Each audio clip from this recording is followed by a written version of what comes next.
Yeah, man. All right. You're blurry again. No, you're blurry. Now you sorted yourself out. I just stopped moving. Um, so I'll bring us in, and then you bring us into the topic. Yeah. All right, because I'm still blurry on the topic. No pun intended. You shouldn't be. You shouldn't be, but we'll get there. I'll catch up. I'm telling you, bro. I'm gonna give you my best today, but we might hit that 20-minute mark and just cut it off. Oh boy. This is a daughter podcast where dads come to talk, think, and thrive with your hosts, Oscar and Blandon.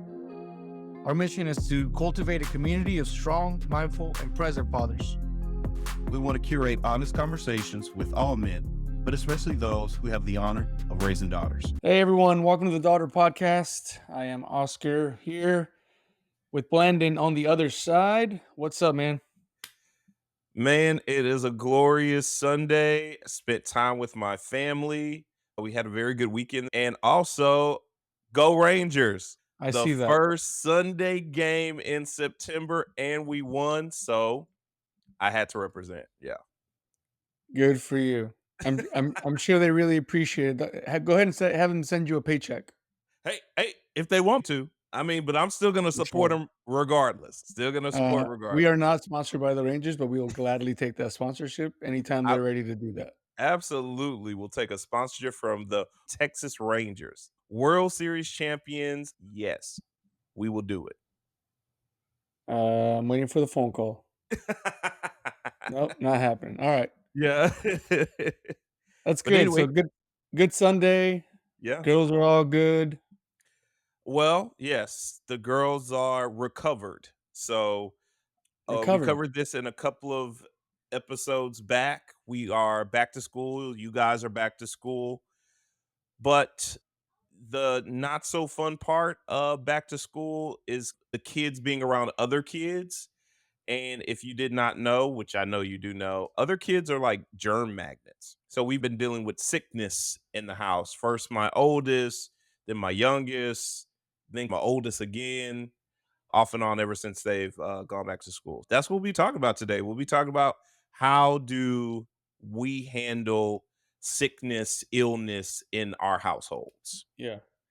Yeah, school's a petri dish for sure. I mean, it's fact.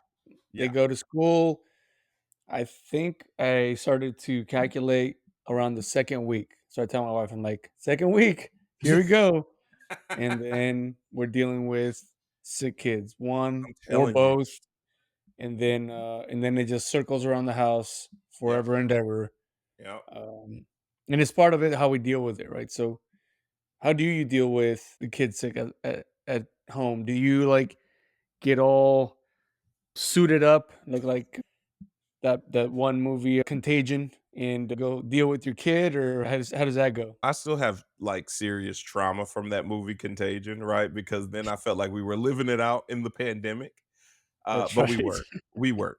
It was not that level, but it's still like when I saw that movie for the first time, I was like, this is absolutely insane, and I would Yeah. love to have one of those suits. But anyway, yeah. So no, I don't get all suited up, but I do turn into Dr. Thomas at that point. So Oh, I'm running around, I'm checking temperatures, I am giving them medicine around the clock. I turn into almost a nursemaid minus the little bell that they ring. But yeah, I really am pretty hands on with that because I want them to feel better. And I understand like they don't feel good and you kind of get whiny and you're uncomfortable and the bed hurts and the sheet hurts you and talking hurts and and it's just not a fun time. So I try to do as much as I can for the girls to ease that pain and just treat them like I would want to be treated when I'm sick. So when I'm sick, I just kind of sequester myself. I just put yeah. myself to the side in the room. And I probably shouldn't say this, but I dope up on medicine until I feel better. Yeah, man. I don't need a lot of interaction. My wife has learned that over the years. The last time I was like majorly sick, I probably didn't get out the house. You know this. I didn't leave the house for probably like 7 days or whatever. And she was like, Do you want to come out? Do you?" And I was like, "No, I'm good. I'm good. I just don't want to spread the sickness." And then also I'm trying to recover, so I'm not the most conversational person when I'm sick, and I just want to be left alone. And so I treat the girls the same way, except I'm like tending to their needs, trying to be proactive, making sure they have the Pedialyte, the orange juice, the Gatorade, the water, all the medicines. If they have the crackers, the soup, whatever. I just try to make people comfortable, and especially the girls when they're sick. So All right. All right. That's good. Um, Slightly different on my side, but, I do attempt to do that. It's just a little bit different. okay. I don't wear the suit. Yeah. Uh, eh, that's probably to a fault because I end up getting sick, but I'm just like, "Whatever." Yeah. That's what my Yeah. immune system's there for, so we'll figure it out as we go. I think my wife will probably, like, sometimes, depending on the sickness, will get a mask and Yeah. wash her hands a lot. I try to do that, Yeah. washing hands too, but I'll just walk up to them, I'll hold them, and I'll ask them what's going on, and probably get way too close to the bubble, and then, like I said, I normally pay for it at the other end. Um, I don't. I I definitely give them more room to be whiny and to be Mhm. Mhm. uncomfortable, right? Mhm. Mhm. Um, and I'm not the nursemaid in the sense that I don't do that much medication. My wife is yeah, obviously the jack of all trades. So she's like, "Oh, we should give him this, or we should give him that." She'll ask me. I got to Google. Yeah, we can give him that together. Cool, go ahead, kind of thing. But for the most part, um, yeah, I just try to give them some room to be more vulnerable, and I just Yeah. let them be. Where other times I'm like, "Stop whining, you're fine." We talked about a little bit like, are you sick or do you just not wanna go to school? Because that's 2 Mhm. different things. I don't Yeah. think you're real sick. Or when they're like, "I'm really sick." I'm like, Sorry, there's no fever there. You gotta go to school." And Yeah. I think part of that is the way when I was growing up, like, I didn't there was no sick. Like, you're just like, "No, go to school. Like, you gotta go. Bye." Like, Wait, wait. Let's back up here. When you were growing up yeah, and we grow up during the same time, there was no yeah. sick. Not really. So, okay, are you saying you weren't a sickly child, or what are you saying? What? Both. eh, I was not often sick. Okay. Uh, I was outside all the time, playing in the dirt, and I think I built up an immune system, Yeah. which we know that our children don't do like we used to back in the day, right? Yeah. Uh, but then secondly, unless I was like legit, I had a fever, like I'm going to school. Like my mom was like, "No, no, Okay. get up, you're Okay. going to school." Okay. It's Okay. Okay. now being a parent now, that's a big flaw because I'm like, why do you send your kid to school and then let everybody else get sick? Because Absolutely. they bring it home, right? Absolutely. Back then, Absolutely. you're sitting there with snot in your freaking nose, and you're trying to like do your math, and getting snot on the math or paperwork, whatever. Uh, So, um, yeah, now that I'm a dad, like my daughter will come home, and she'll be like, some kid was coughing and sneezing. I'm like, why? Just keep him home. yeah, just But the mentality is also different. So my mom thought school was everything. We talked about this in the past, right? Like the big white lie. Like, mhm. oh, you go to school, you'll get to do anything you want. Like we know that that's not necessarily true, right? But my parents, they came to the US, brought us here to go to school and to get a better life. And so school was everything. So unless you were legit dying, you're going to school and you're going to learn, which is counterproductive. We know that now. Now with my girls, I'm like, I just keep them home. Like it's fine. Yeah. Yeah. What's the biggest thing that can happen? Oh, the school's upset. Well, oh well. Like we'll figure that out. Like it's not that big a deal. Um, but I also don't like to be played. And that's my oldest sometimes does that. If she doesn't want to go to school for something else and she says she's sick, I'm like, don't lie. Just tell me what the problem is, and then maybe we can discuss that. So that's part of it. But when they are sick, though, legitimately, yeah, I try to be accommodating. Um, more caring for them. But as far as the doctor piece, that's definitely my wife. She either knows how to doctor them or calls her family member who's a doctor, asks for advice, and then boom, she's going at it. So Yeah.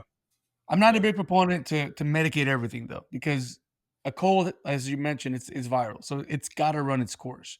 Yeah. Yes, you want to monitor. Yes, if there's a fever, obviously we know that that can be dangerous for the kid, but we also know that the fever is the body's way to kill the virus. So it's like we're trying to get a balance of that. Yeah. Uh, I think when we were first parents, it's like, oh, fever, get rid of the fever. And no matter the cost, let's get rid of the fever, Tylenol, whatever. And now as we've grown and learned as a parent, it's like, well, the fever is probably a good thing. Like let this fever do its thing with us monitoring the fever, making sure it doesn't go up, uh, certain temperatures. And we have um, our family member who's a doctor. It's like, no, they should probably get medication. Like, oh, okay, cool, we'll do that. Okay. But for the most part, I'm not very big on just throwing a bunch of meds on it. If it doesn't, if it warrants just letting it right out, and um, I almost get a little hippie-ish on it. Like I'm like, let's go sit outside, let's get some sun on you. Don't make them play or anything, but just to be outside, get some fresh air. The house gets stuffy with kids sick, and anyway, so that's kind of how I roll around with illness in the house. Okay. All right. To be I fair, am. I do that to myself too. So That's what I'm saying. at a very bare level, I'll take medication. I mean, I have to be really hurting to start taking meds. I'll go outside, get some sun, some grounding. I don't know if that it works or not, but that's what I do.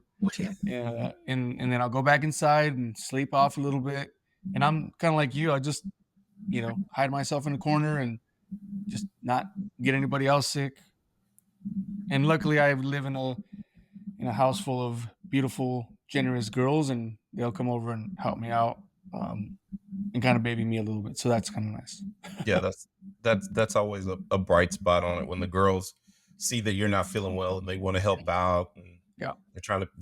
they are also now trying to nurse you back to health. And I'm like, Yep. no, daddy's got it. I don't want to get you sick. But Yeah. no, but I am a huge proponent of medicine. So medicine, my wife though is kind of like you. I like have to remind her that she can take medicine. I'm like, she's like laying there in pain, and I'm like, did you take anything? And she's like, no, I didn't even cross my mind. I'm like, how did it not? How did it not? But yeah, I'm always going to give the girls medicine. We're always going to, if something escalates too quickly, we're going to the urgent care, the ER, the Yeah. doctor. That's why we pay all this money in health insurance. So I'm not going to let all that go to waste. And, Right. flex spending a card and all that other stuff. We're running. I'm going to the thing. So I'm that obnoxious parent that is definitely going to give them some medicine and help them feel better to help treat those symptoms. Mhm. And like you said, right, fever is meant to help kill off the virus, but I just know I watch way too many of these specials on TV that parents are like not treating it, and then it quickly escalates. And I just don't want to be on that special, right? That's just constantly going through my head. Don't be the father on the news that was like, that was okay. that that 103-degree fever, that was all right.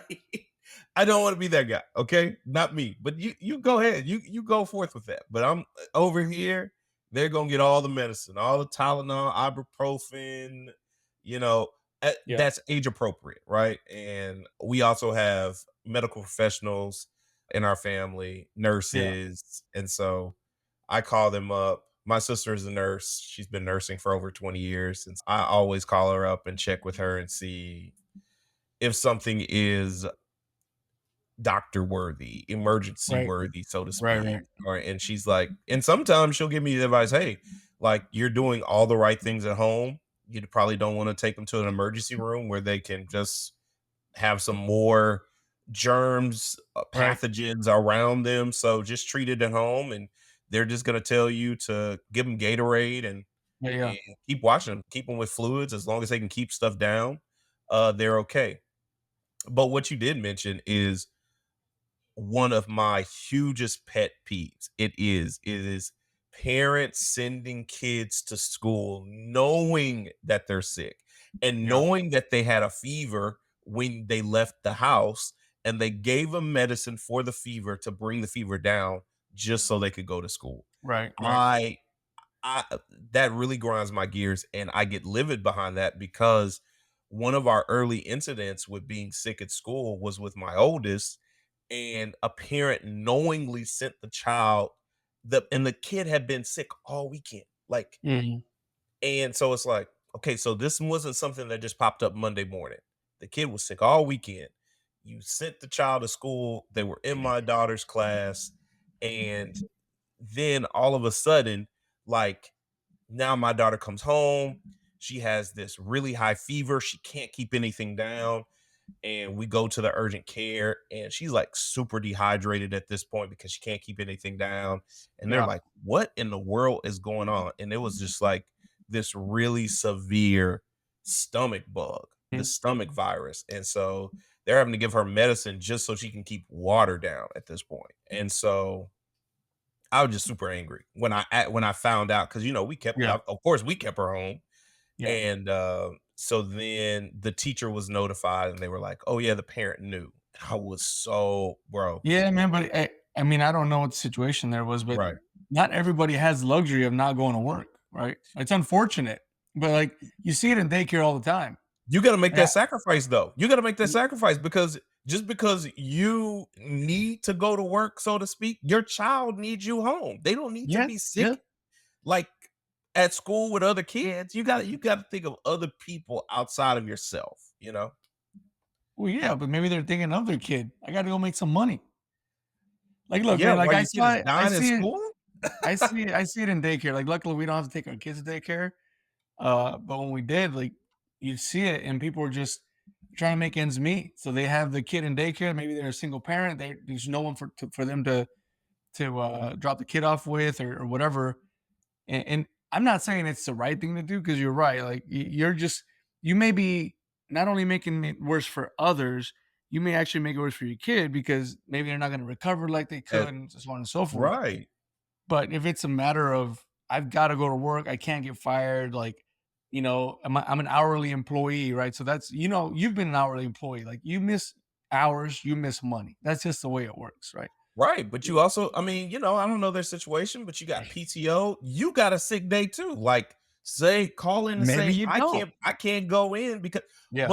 but other than that, my thing is it is a ripple effect, Oh right? yeah. Like, your child is in the room with my child, Yeah. and me, the parent, the dad, under no circumstances am I sending this kid with a high fever, knowing you have Yeah. a high fever, really high fever, don't know what you have, Yeah. into a Right. classroom full of other kids. Now, back in the day, I don't know if this was you, but I think, this was just the parenting back then when one kid had like chicken pox or something, Yeah. and then everybody's like, okay, put all the kids around them so they all have chicken pox together. At the same time. So they all have it at the same time. Okay, whatever. But that was then. This is now. I'm like, I'm not gonna do that. I just feel Yeah. like super irresponsible. That's just me. That's just my personal thinking in this day and age right now. I'm not talking about back then. I'm not talking about Yeah. 30 years ago, 40 years ago. I'm talking about me parenting my daughters currently. I just feel like it would be super irresponsible for me to do that. Yeah. And whatever concession that I have to make for that day, you have to make it, because you have to know kids get sick, right? Yeah. And your job would have to know, hey, like, my family, regardless of what I need to do, comes first. Yeah. And I get it. You're trying to make money out here in the world, but your sick child trumps that money you need to make, I think. I'm not disagreeing with you. I just think there's a gray area. I don't think it's black and white. That's all. I've seen it. I mean, my parents, if they didn't go to work, they weren't making money. If they were making money, we were eating. So Yeah. I'm not saying that that's everybody, but uh, daycare. We've kind of briefly joked about this. School is a big daycare, right? We're asking them to teach them something, but really they're just keeping them in a room for 8 hours so we can go do our thing throughout the day and make some money. So it's just a thought. Like it's not black and white. There's some gray area in there. Yes, I also know that those little parents are just like, I don't want to deal with you. You go to school, and then that happens. That's a whole different story. But but it might be a little bit gray. But I agree with you because then they get to our house and I'm like, and I hear about some kid or we get this email. Yeah, we've had this string of, you know, stomach bugs. I'm like, okay, cool. Let's just not have class for the week. Like it's not that big a deal, guys. But we're still doing it because it's got to happen. You know what I mean? Right. Yeah. I guess I'm sympathetic until I have my child not being able to hold down anything in an emergency room with the Oh IV yeah. in their heart. Oh yeah. That I think at that point, my You're gonna go sympathy fight for people. that other Oh, person I know. runs out. I'm Yeah. with you. You're gonna go fight some folks at that point. No, I understand that. But yeah, I mean, how does everybody else take care of their sick children out in the world? Coming back from school, I think we're at what 3-ish, 4-ish weeks Yeah. into the school year, so we might be getting out of that whole initial sickness thing, and then we're going into fall and winter, and then we get all the sickness back in, Right. and then it rolls through the house. So how does everybody take care of that? Give us your comments. Send them over to conversations@daughterpodcast.com. You can also leave us a note underneath the episode link. You'll see another link that says send us a message. We get those directly, and we can put those into our next episode. Or what we're planning to do is put a Q&A or a message episode off of those that are coming in. So put them in there. Let us know how you deal with your girls being sick as we get into the school year and on. Also, go to www.daughterpodcast.com. Find us there. Also, Blandon, you want to talk about our new network? Yeah, I do. I want to invite all of the girl dads to come into our new network. It's called the Daughter Network. And you can find that on Mighty Network. So if you download the app Mighty Networks and you search Daughter Network, you can ask to join in on our new online group where we will be talking about all things girl dad. So we'll have an after show talk back. We have conversations and connections. There's points inside the network where you can even be grouped up by geographical location, what you have in common. You can answer certain questions. We are trying to develop a community here that encourages each other to talk, think, and thrive. And we want you there. We need you there. You can also put in your requests to have a conversation with us. If you want to, we're going to open that up soon. We're going to put a link inside of our network. We're going to open up one day for anybody to talk to me and Oscar directly. If you have anything that you want to share, if you want a message you want to put out there, if you have questions for us, we're going to open up a slot per week. And that'll be coming soon, and we'll update it inside of our network. We wanted to take it off of a major social media platform like Facebook and then put it in somewhere that was more controlled by us. If anybody was with us from the beginning, we started out with a Facebook group, but my account got hacked. And so then with that, it was attached to that Facebook group, and so went the Facebook group. So now we have another online community that you can have direct access to us, and we can have a direct access to you. That's right. The Facebook has been a little bit touch and go there, so come join us on this network, get talking with us, and help us to build the community that we need to father our daughters better. With that, I am Oscar here with Blandon on the other side. We will see you all on the next one.